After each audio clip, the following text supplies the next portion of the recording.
दोस्तों कहते हैं ना कि जब आदमी कमज़ोर स्थिति में होता है ना तो सबसे पहले उसको अपनी ज़मीन हिलती नज़र आती है, और जब ज़मीन हिलती है तब वो कुछ ऐसे हथकंडे अपनाता है जिसको लेकर चर्चा ज़रूर होती है, बात ज़रूर होती है। पर्दे पे कुछ और दिखाओगे, पर्दे के पीछे कुछ और खेल खेलोगे तो बात तो होगी। और सबसे बड़ी बात, देश की रेपुटेशन पे आप अपने चुनाव प्रचार को, चुनावी जीत को ज़्यादा अहमियत दोगे तो बात तो होगी। नमस्कार, मेरा नाम है प्रदीप चौहान। मुझे नहीं मालूम उनकी स्पीच कौन लिख रहा है, मुझे नहीं मालूम वो बिना पढ़े स्पीच को बिना पढ़े ही वहाँ पर पहुँच जाते हैं, क्योंकि टेलीप्रॉम्प्टर से पढ़ते हैं, वो कुछ सोच के तो बोलते नहीं। लेकिन उनके स्पीच लिखने वालों का आईक्यू भी बहुत लो हो गया है। एक तो पिछली बार की तरह फिर इस बार प्रधानमंत्री से बुलवा दिया कि बचपन में जब मैं कोलकाता आया था तो सपना था मेट्रो देखूं। अरे मेट्रो 1984 में चली कलकत्ता में, सबको मालूम है। और 1984 में मोदी जी 34 साल के थे। 34 साल का बच्चा कैसे हो सकता है? और मोदी जी कह रहे हैं कि एक बचपन में जब मैं यहाँ आया था बच्चे के रूप में तो मेरी बड़ी इच्छा थी मेट्रो देखूं। कैसे? वही पहले भी, पिछली बार भी बोला था, खूब मीम आज तक बनते हैं प्रधानमंत्री पे, इस बार फिर बुलवा दिया वही। और दूसरा, जो प्रधानमंत्री से इस बार बुलवाया वो सुन के तो शायद आपके पेट में भी दर्द हो जाए हंस हंस के। मेरे तो बहुत हंस हंस के पेट में दर्द हुआ। उल्टा चोर कोतवाल को डांटे, ये सुनी आपने कहावत?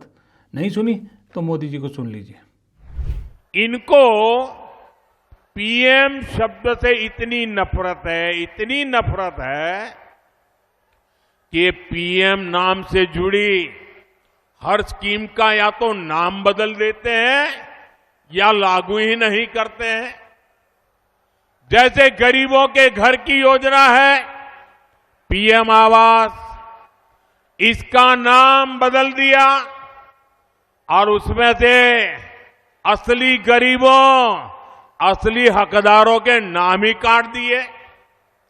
ऐसे ही आयुष्मान भारत, पीएम जन आरोग्य योजना है, इससे हर गरीब परिवार को, 70 वर्ष से ऊपर के हर बुजुर्ग को मुफ्त इलाज मिलता है। क्योंकि इसमें पीएम लिखा हुआ है तो ये योजना भी टीएमसी वाले बंगाल में लागू नहीं होने देते। मैं मानता हूं कि टीएमसी के बड़े नेताओं को मुझसे नफरत है, लेकिन इस नफरत में इन्होंने पीएम शब्द को भी नहीं छोड़ा। ये तो संविधान का दिया हुआ शब्द है, देश की जनता ने दिया हुआ शब्द है। ये जन्म से मैं लेकर के नहीं आया हूं। इस वजह से नुकसान बंगाल के गरीब का, बुजुर्ग मां बाप का हो रहा है, आप सभी का हो रहा है। बताइए, मोदी जी ममता बनर्जी के बारे में कह रहे हैं कि ममता ने स्कीम्स का नाम बदल दिया, केंद्र की स्कीम का नाम बदल दिया और अपने हिसाब से नाम रख लिया ताकि क्रेडिट उनको मिले।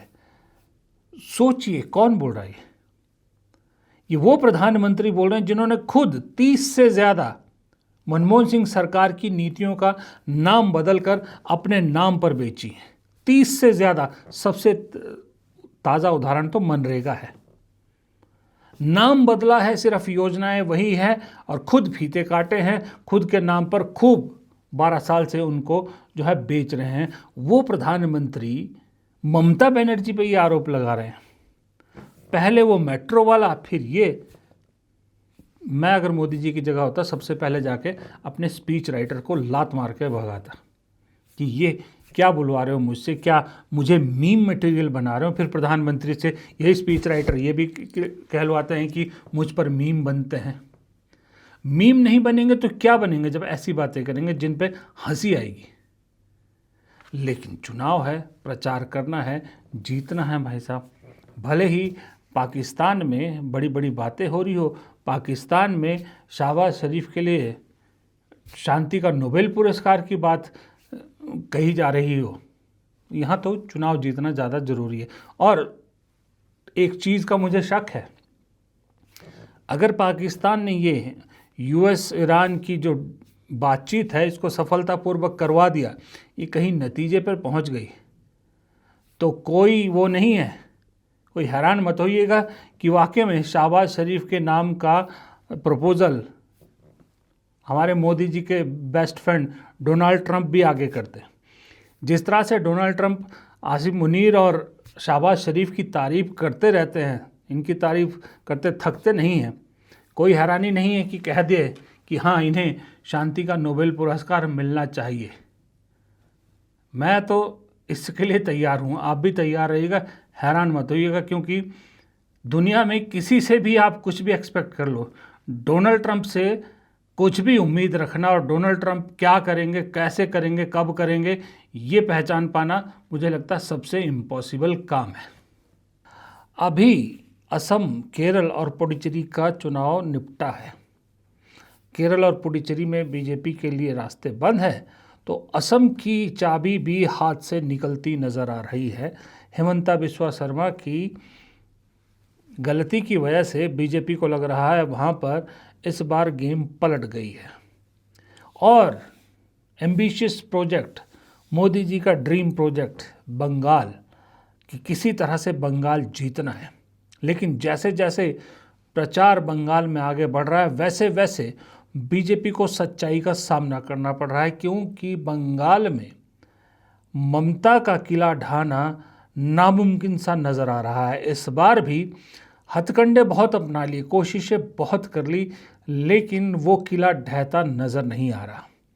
यहाँ तक कि हुमायूं कबीर, जो कभी टीएमसी के नेता हुआ करते थे, उनके साथ सेटिंग भी कर ली, लेकिन एक वीडियो ने, एक स्टिंग ऑपरेशन ने पूरी सच्चाई खोल दी और आलम यह हुआ कि ओवैसी भी उनसे दूर हो गए।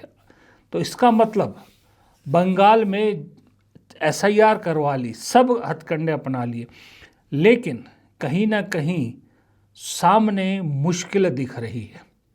वजह है कि ममता का जो वहाँ पर बेस है, खास करके जो महिलाओं के साथ और मुस्लिम मतदाताओं के साथ ममता का कनेक्शन है, जिस तरह से ये दो श्रेणियाँ बिल्कुल ममता के साथ कांधे से कांधा लगा के खड़ी है, उसे भेद पाना बीजेपी के लिए मुश्किल हो रहा है।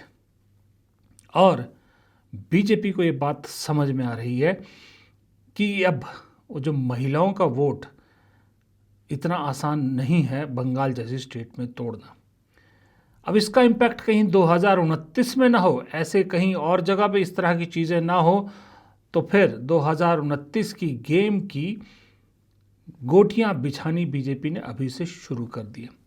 वरना आप सोचिए कि जब विधानसभा चुनाव का ऐलान हो गया, प्रचार शुरू हो गया, उस बीच में बीजेपी को क्यों याद आया कि एक स्पेशल सेशन बुलाया जाए सदन का और महिला आरक्षण बिल को पास किया जाए। अभी क्यों याद आया? क्योंकि बंगाल में भेद नहीं पा रहे हैं। चलिए विधानसभा चुनाव की हार मान लिए, लोकसभा चुनाव के लिए तो इलाज कुछ ना कुछ करना ही है, इसलिए महिला आरक्षण विधेयक को पास करवाना ज़रूरी समझा जा रहा है। अब इसको लेके स्पेशल सेशन आपको मालूम है बुलाया गया है 16 से 18 तक, 16 अप्रैल से 18 अप्रैल तक। इसी सेशन को लेकर आज कांग्रेस ने सीडब्ल्यूसी बैठक बुलाई थी, कांग्रेस वर्किंग कमेटी की बैठक। लेकिन उस बैठक में जिन चीज़ों पर चर्चा हुई, वहाँ पर कांग्रेस ने साफ कर दिया कि वो इस आरक्षण बिल के पीछे बीजेपी की जो मंशा छुपी हुई है ना, उसको बहुत अच्छी तरह से पहचान चुकी है।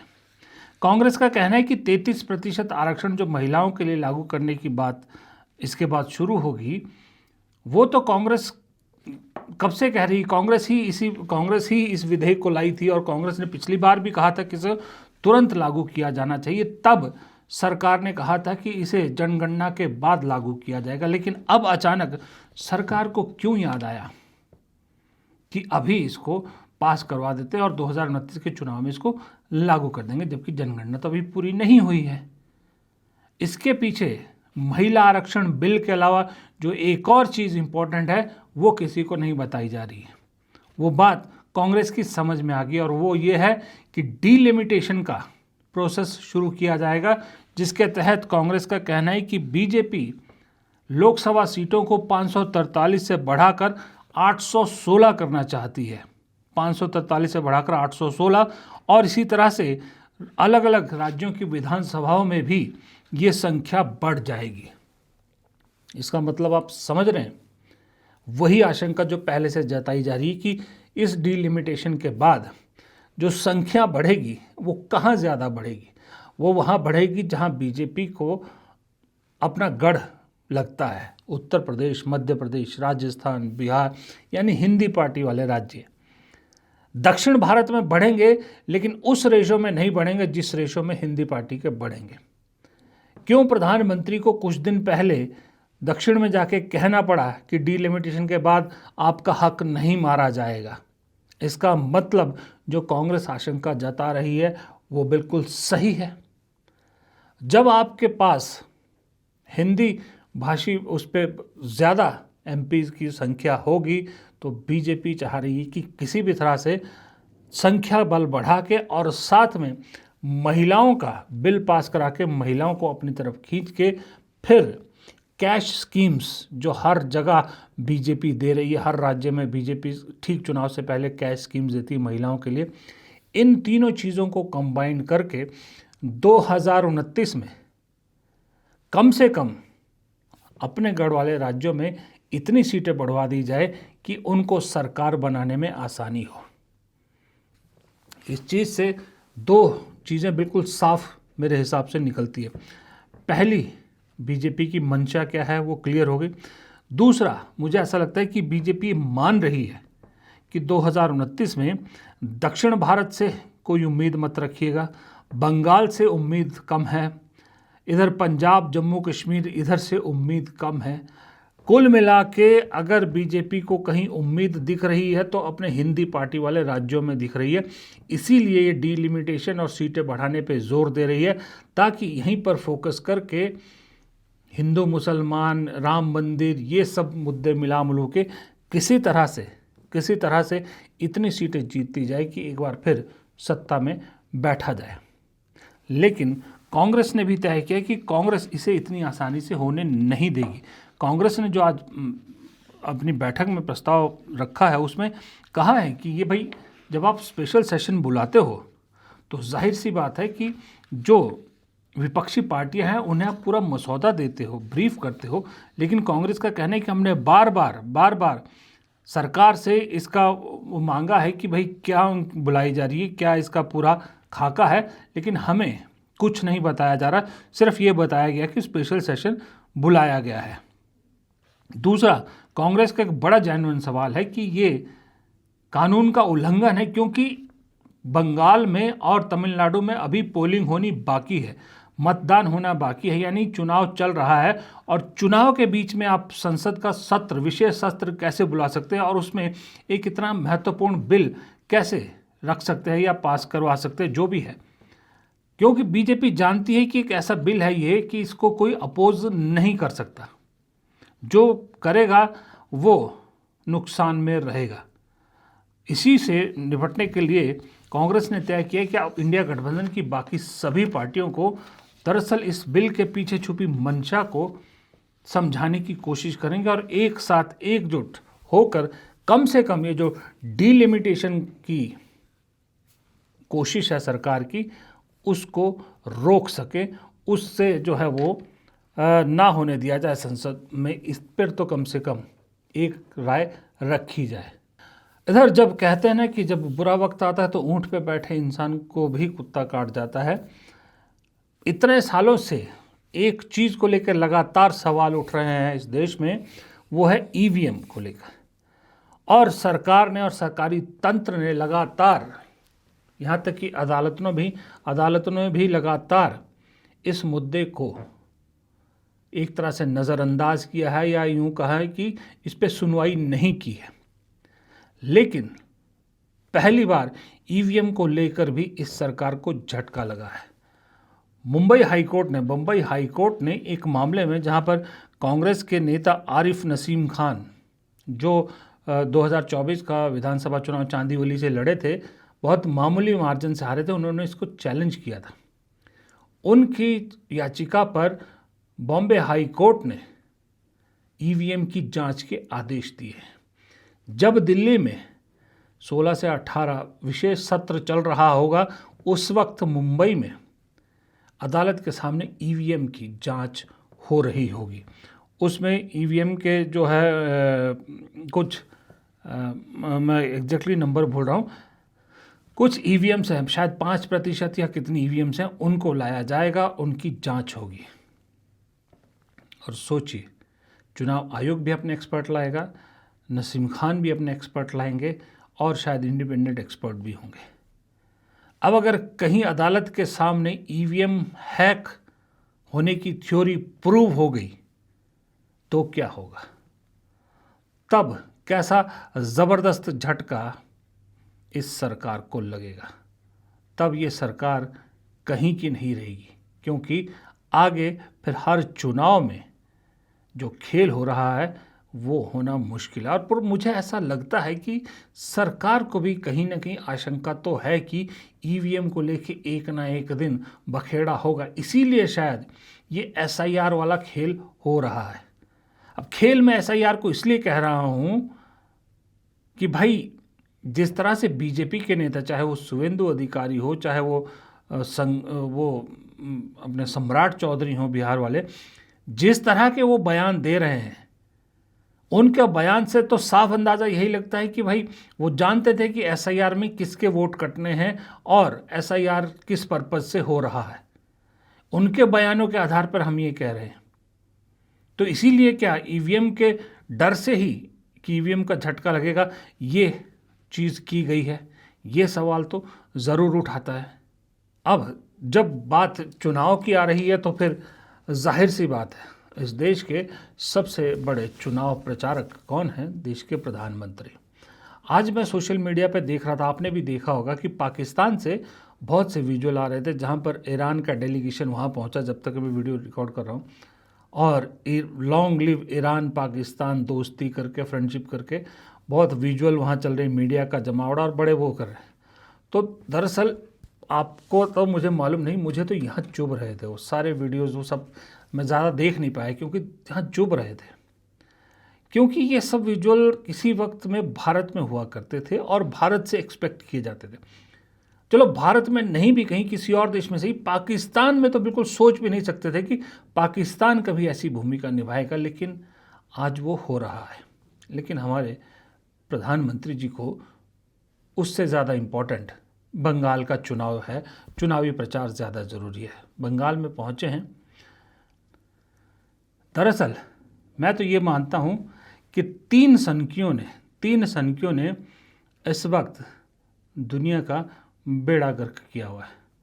अब एक सनकी का नाम मैंने आपको बता दिया, दो आप खुद जान लीजिए और कमेंट बॉक्स में लिखिए। फिलहाल मैं इस वीडियो को यहीं ख़त्म करता हूँ। वीडियो पसंद आया तो लाइक कीजिएगा, शेयर कीजिएगा, कमेंट बॉक्स में नाम ज़रूर लिखिएगा, और चैनल को सब्सक्राइब नहीं किया है तो प्लीज़ चैनल को सब्सक्राइब ज़रूर कीजिएगा। नमस्कार।